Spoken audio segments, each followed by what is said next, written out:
El corazón geopolítico del Mar Negro, una región de vital importancia estratégica, estuvo al borde de la explosión. Durante días, una escalada de tensión sin precedentes entre la Federación Rusa y la República de Turquía llevó a sus fuerzas navales y aéreas a un enfrentamiento casi directo, con el potencial de desencadenar una crisis de proporciones globales. Un incidente marítimo aparentemente aislado escaló rápidamente hasta el punto de colocar al mundo entero en vilo. Desentrañaremos la cronología de esta peligrosa confrontación, revelando los movimientos tácticos de fragatas y cazas, y profundizaremos en las motivaciones y complejidades diplomáticas que estuvieron a punto de llevar a Ankara y Moscú a un choque militar sin precedentes. Es crucial entender que esta crisis no se limitó a un tablero de guerra. Su impacto resonó directamente en la economía mundial, afectando a los hogares. Los precios globales del petróleo crudo y del gas natural experimentaron un disparo inmediato en los mercados internacionales, lo que se tradujo en un aumento en los gastos diarios, es decir, desde el transporte hasta la energía. La cadena de suministro mundial sintió un golpe contundente, encareciendo bienes y materias primas, desde cereales básicos hasta metales industriales. La seguridad de la navegación internacional fue gravemente comprometida, elevando drásticamente los costos de los seguros marítimos y repercutiendo en los precios finales de innumerables productos. Este es el verdadero significado de lo que ocurre cuando dos potencias armadas se ven en la tensa situación de apretar el gatillo figurativo. El ascenso de la tensión se inició el 23 de julio a las 04:47 hora de Moscú. En un audaz movimiento en aguas internacionales del Mar Negro, buques de guerra turcos interceptaron una embarcación mercante rusa, el Severnaya Zvezda, que transportaba 78.000 toneladas métricas de crudo con destino a la India. La justificación oficial de Ankara fue la necesidad de una inspección, alegando sospechas de violación de sanciones internacionales. Sin embargo, fuentes especializadas señalan que la verdadera razón subyacente era la estrategia a largo plazo de Turquía para solidificar y expandir su control sobre las estratégicas rutas comerciales del Mar Negro. El capitán del Severnaya Zvezda, Igor Morozov, relató cómo la corbeta turca Tesisije Kindai, bajo el comando de Mehmed Ozger, se aproximó de manera agresiva, a menos de 100 metros, emitiendo una exigencia perentoria de detener el barco para una inspección. Fue un movimiento provocador que elevó las alarmas en ambas capitales. La respuesta de Moscú fue una reacción calculada para proyectar fuerza. Apenas 6 horas después, la imponente fragata rusa, Admiral Makarov, una de las naves más modernas de la flota del Mar Negro, comandada por el capitán de primer rango Andrei Voronin, fue desplegada al epicentro del incidente. La Admiral Makarov se posicionó a solo 200 metros de la formación naval turca. Esta formidable fragata había activado todos sus sistemas de armas. Su configuración exhibía una preparación de combate completa, una clara señal de su disposición a actuar. Sus lanzadores revelaban misiles antiaéreos Shtil-1 y apuntaban los potentes misiles antibuque Uran, proyectiles capaces de neutralizar embarcaciones a gran distancia. Cada sensor y cañón se orientaba meticulosamente hacia el punto de máxima tensión. La atmósfera era de una confrontación inminente. La gravedad de la situación se confirmó por inteligencia, que interceptó comunicaciones en las que el comandante Ozger informó a su cuartel general en Izmir que los rusos iban a embestir. La respuesta de Ankara fue mantener la posición a toda costa, escalando el riesgo. La espiral de escalada militar se intensificó notablemente al día siguiente, el 24 de julio.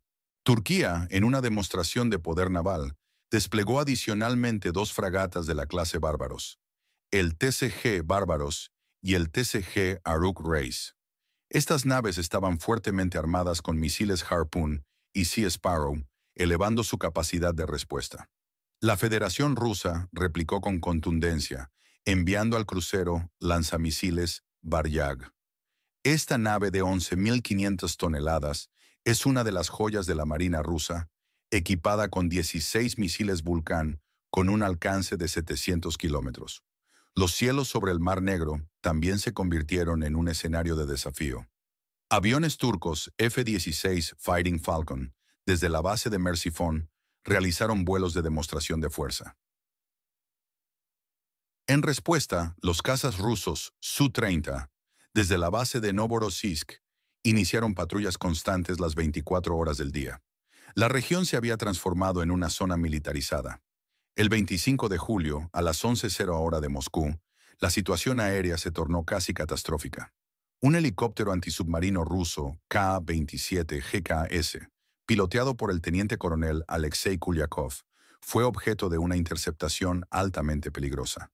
Dos cazas turcos F-16 Block 30 de la escuadrilla 161 y pilotados por el mayor Serhad Aydun y el capitán Murat Demir abordaron al helicóptero. Los pilotos turcos emitieron una exigencia directa de abandonar el espacio aéreo.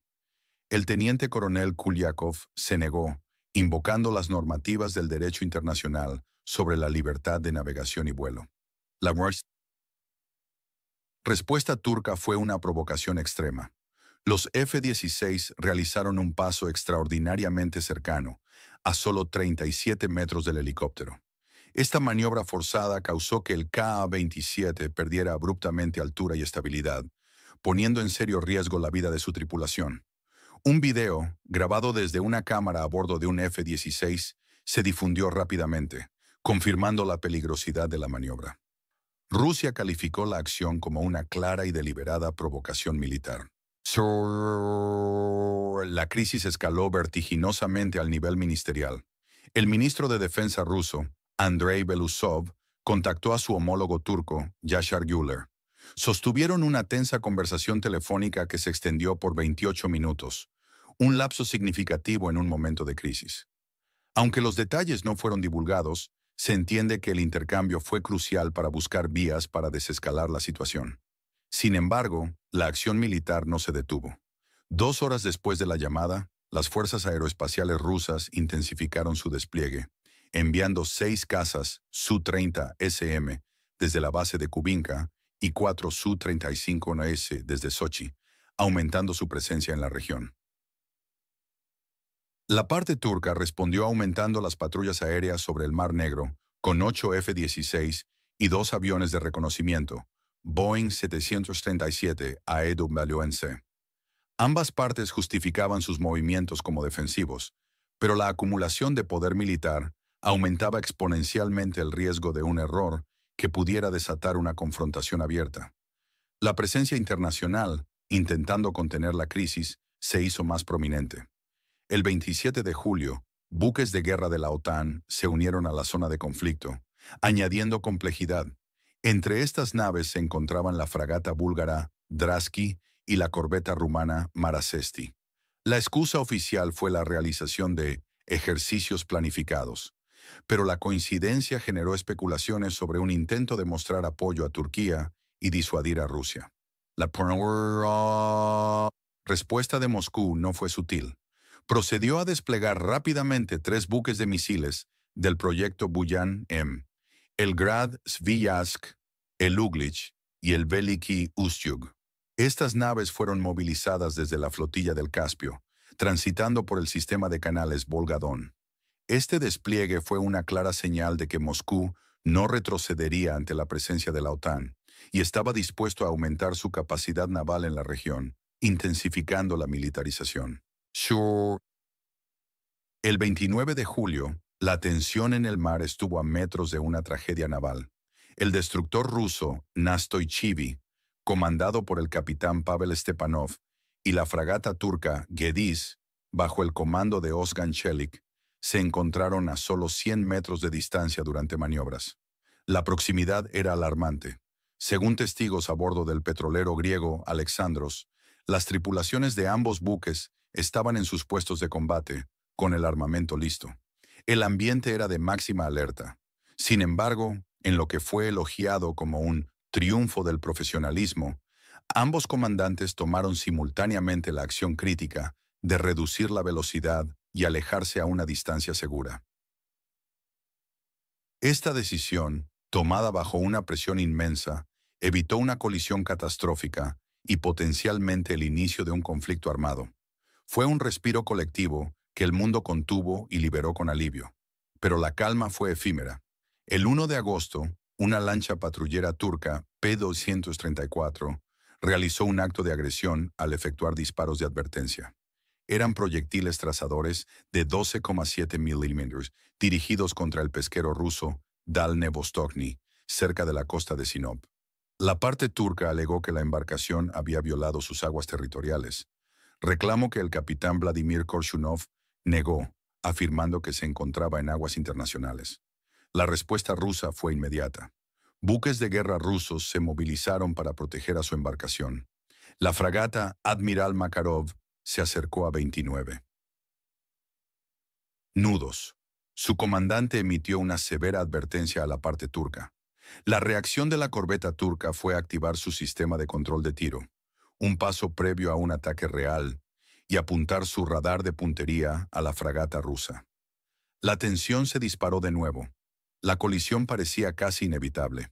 Esta serie de provocaciones y respuestas peligrosas, que mantuvieron al mundo en vilo, alcanzó su punto más crítico y su inesperado giro hacia la desescalada el 3 de agosto. A las 21:00 hora de Moscú, lo que evitó una guerra y una catástrofe económica fue un acto diplomático sin precedentes.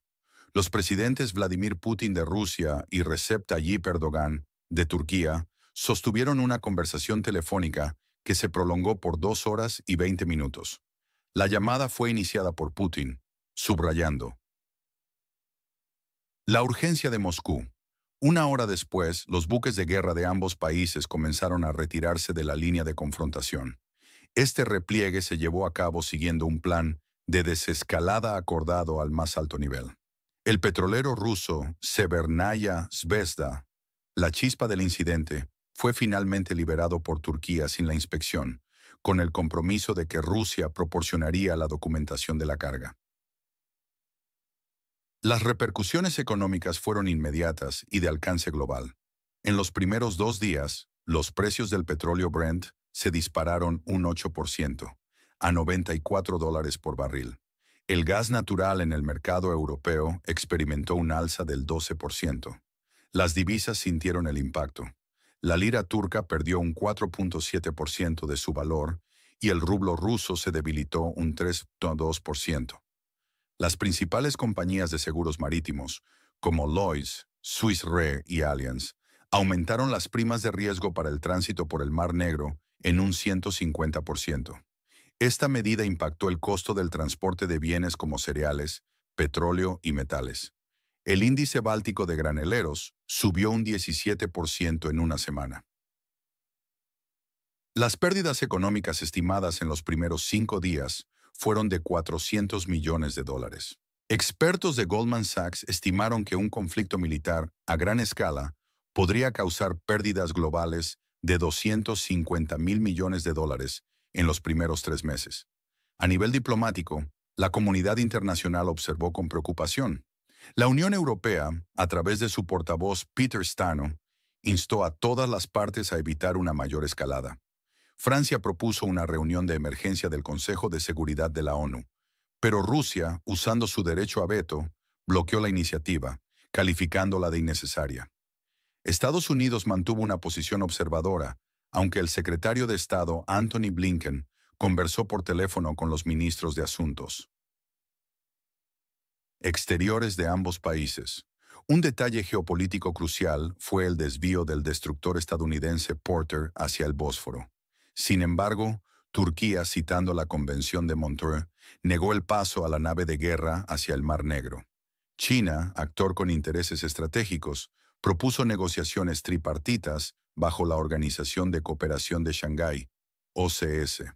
Li Hui, representante especial chino, visitó Moscú y Ankara, y Pekín propuso crear una comisión internacional para monitorear el tráfico marítimo. Las complejidades políticas internas en ambas naciones complicaron la búsqueda de una solución. En Rusia, fuerzas nacionalistas ejercieron considerable presión sobre el Kremlin, exigiendo una respuesta contundente a las acciones turcas. Figuras como Leonid Slutsky, líder del LDPR, y el diputado Andrei Isaev vocalizaron demandas de una postura más agresiva, dificultando la conciliación. Paralelamente, en Turquía, la oposición política, encabezada por Özgür Özel, criticó duramente al presidente Erdogan, acusándolo de ceder ante las demandas de Putin y no defender con firmeza los intereses nacionales turcos en el Mar Negro. Ambas presiones internas, de carácter opuesto, crearon un difícil equilibrio para los líderes, limitando su margen de maniobra. Los primeros signos de desescalada fueron recibidos con alivio mundial. Los mercados bursátiles reaccionaron positivamente y los precios del petróleo cayeron un 5%. Al 6 de agosto, la situación en el Mar Negro, aunque sigue siendo tensa, ha logrado ser controlada. Los buques de guerra de ambas naciones patrullan ahora a una distancia segura de 500 metros, minimizando el riesgo de incidentes. El número de vuelos militares en la región se ha reducido a la mitad. En un esfuerzo por aumentar la transparencia, observadores de la OSCE y representantes de la ONU han llegado a la región para monitorear la situación.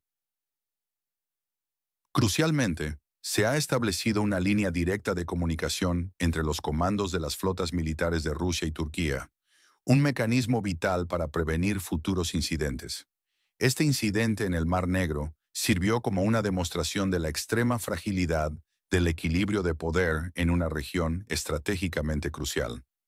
Reveló cómo un incidente marítimo localizado puede escalar a una crisis internacional con profundas implicaciones económicas y geopolíticas. Las relaciones bilaterales entre Rusia y Turquía han sufrido una seria grieta. Esta fisura podría tener un impacto negativo en proyectos conjuntos como la central nuclear de Akuyu y en el sector del turismo. La arquitectura de seguridad regional ha demostrado ser insuficiente para abordar las complejas amenazas híbridas actuales. Los países más pequeños de la región, como Bulgaria, Rumanía y Georgia, se enfrentan al desafío de equilibrar sus compromisos con la OTAN con sus lazos económicos con Rusia. Las negociaciones diplomáticas para establecer nuevas reglas de comportamiento en el Mar Negro y crear mecanismos de resolución de disputas continúan en Ginebra, Viena y Estambul. Turquía insiste en una comisión conjunta de control marítimo, mientras Rusia aboga por mantener el régimen legal existente. La estabilidad en esta arteria vital pende de un hilo extremadamente delgado.